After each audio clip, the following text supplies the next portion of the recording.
That took a little bit of wrestling, and it's much easier with an engine hoist because you can just hook the chain to a couple of bolts up here and lift the transmission up and have all kinds of room to wiggle it around.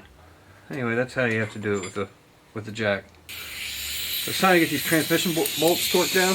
I've got several of them in here right now, and what I'm going to do at this moment is remove one at a time and get them set up to the right torque.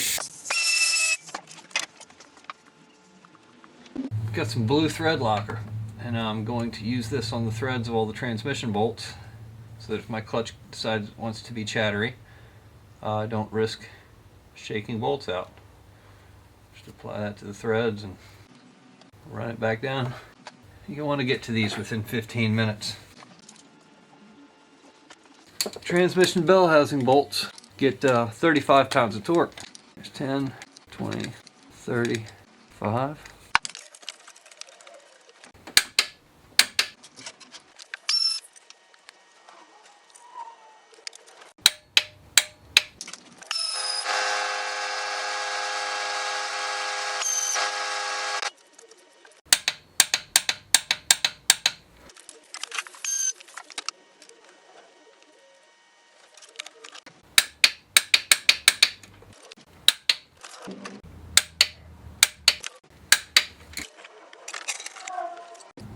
I'm going to check this thing for any cracks or anything that allows that to have excessive play. And if you do, replace it.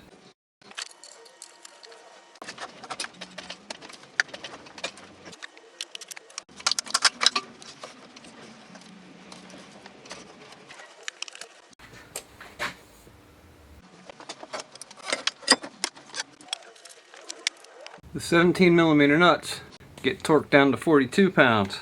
And we're at 35. There's 40, there's 42.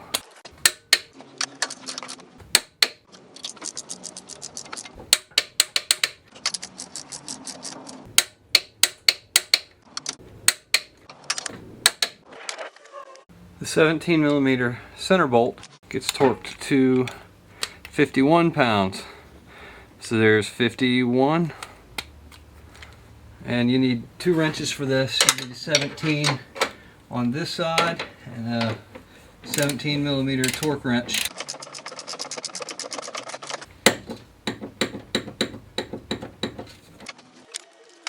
Alright, there's the hidden bolt right there.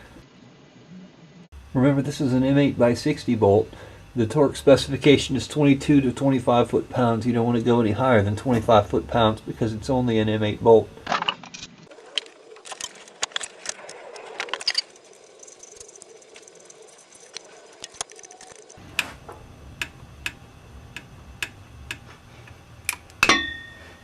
Alright, so there's 3 bolts for this thing. 2 of them go on the back of the transmission, far down below the frame, and one of them sits off to the side. I like to take the short bolt of the 3. They're all roughly the same size, but this one was a little shorter. I like to use the short bolt to line up the mount.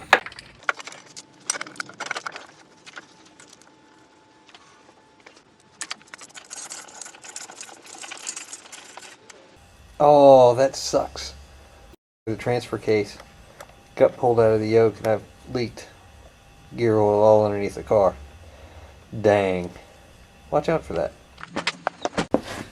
Kitties were asleep, so I snuck out with this. Alright, if you don't have kitty litter around, either you haven't been working on cars very long or you don't have cats. Better to use it out of the box than it is out of the cat box.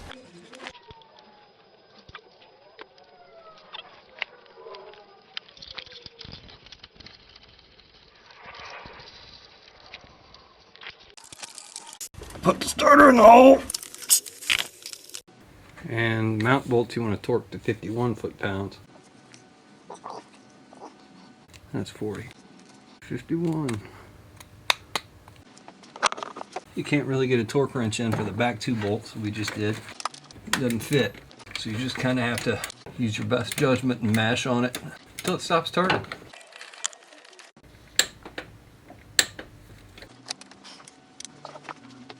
I'm getting ready to put the starter bolts in.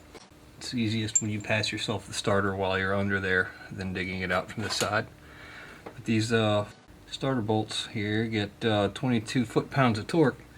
You see what I'm doing here? I'm putting thread locker on this because with the 6-puck clutch, my starter vibrated loose. My starter bolt did anyway. One bolt was still tight, one was loose. Actually missing. I'm going to start with one of these here. And the reason I'm putting the bottom one in first is because the top one gets ground wire. You gotta have that connected. These get 22 pounds. Here's 22.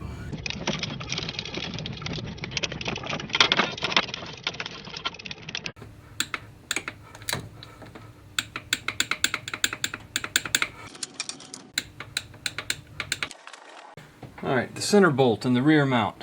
This piece right here has a lock washer and a 14mm nut. You need two tools to put this in, a 14mm for the back side and the 14mm on the front. The nut gets 32 foot-pounds of torque. In order to do that accurately, I elect to put the bolt in with a point towards the passenger side because then you can easily reach it with a torque wrench. There's a tight squeeze to do this, and the reason the point's on it is so you can more easily shove it through the hole. Sometimes you can just shake it a little bit and get it through the hole. And I did that by pulling up on the lower intercooler pipe. And then a nut and a washer. I prefer a 14mm stubby wrench for this because it's easier to get it back here. And that's 32 foot-pounds.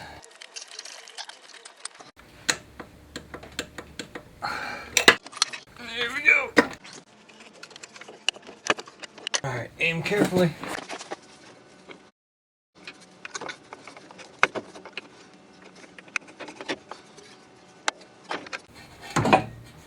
There we go. So we gotta get the two carrier bearing bolts in. These bolts have a set of tapered ends. So there's two of those. If you ever get those mixed up in your pile of bolts, you know how to pick them out.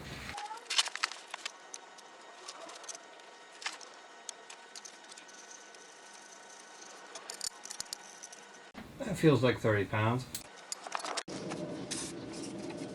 Clean all the old grease off. Re-grease the splines.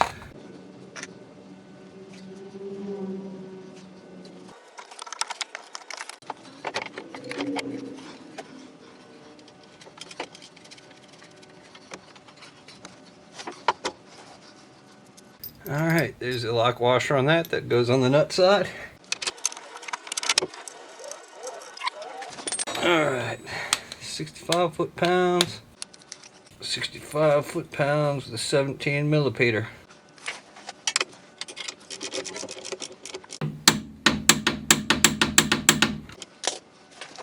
Now 22 millimeter, or some would call it 7/8. It's important to put some weight on this because the stud will turn. Sometimes you need a lot more weight than that.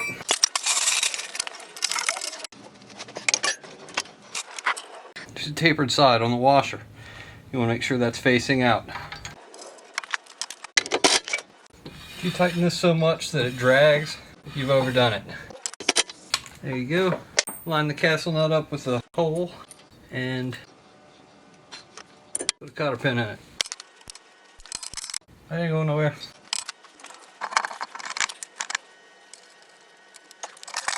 Let's get hand torque to 80 foot-pounds. I just ran him down. Make sure the end of the axle has this little spring clip here on it because that's what holds it into the transmission. That secure little click feeling, that's what you want to feel.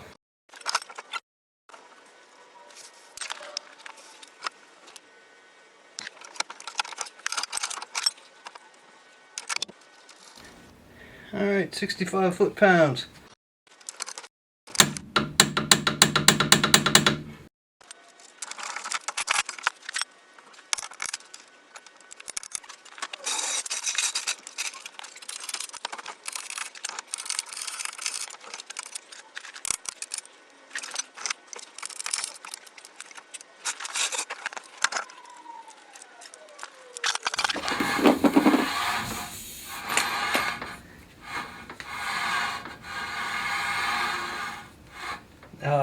bent the freaking brake dust shield. I'll have to fix that. Fixed.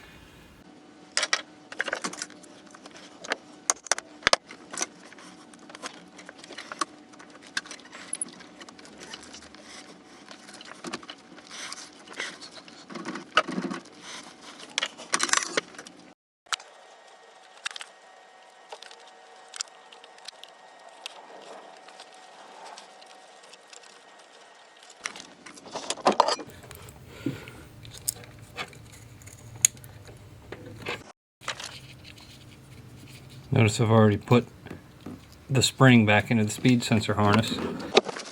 There's the speed sensor, and this can only go on one way. Snap.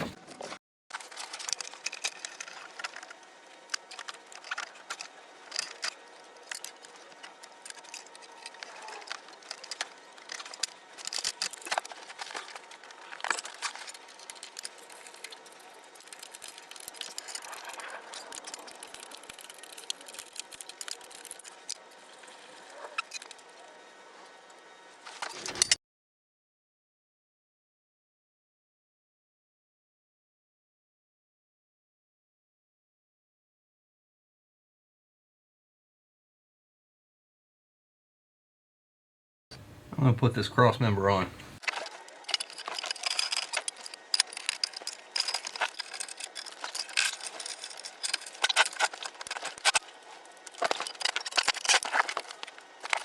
The front bolts get 64 pounds. Back ones get 55 pounds.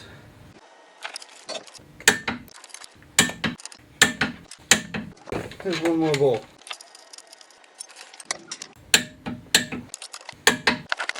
These are the two front mount bolts. These guys get torqued to 32 foot-pounds.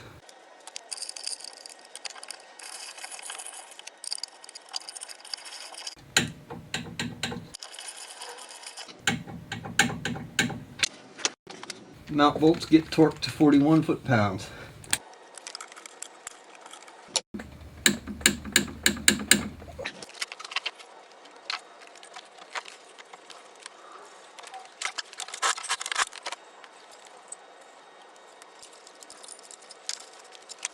Get all your rubber exhaust hangers back in place. Well, kids, that's all the time we have for this week. Now you know how to put a transmission in. There's a few parts that are still missing from this, like I didn't cover bolting down the clutch sleeve, and there's a reason why, is I managed to break mine during the removal of the transmission. It's alright, I got another one over there in a box. I also managed to break my coolant temperature sensor wires off because the harness snagged the shift linkage bracket on its way down and ripped them clean off. Oh well, that kind of stuff happens. It's fixable. What we have left is just an upper intercooler pipe, the coolant overflow system, and the breather lines. And you guys all have these on your cars. Most people's are different than mine, so I'm not going to cover putting those back together. You know what to do there. And I went to Pop's Pick and Pay and grabbed a new coolant temperature sensor harness off of an Eagle Summit wagon that came in really handy. Whopping $2.26 I blew there. And there's my new clutch slave. So stay tuned. I'm going to be shooting a couple of videos about changing fluids in the transfer case in the rear end. And thanks for watching, and click that subscribe button.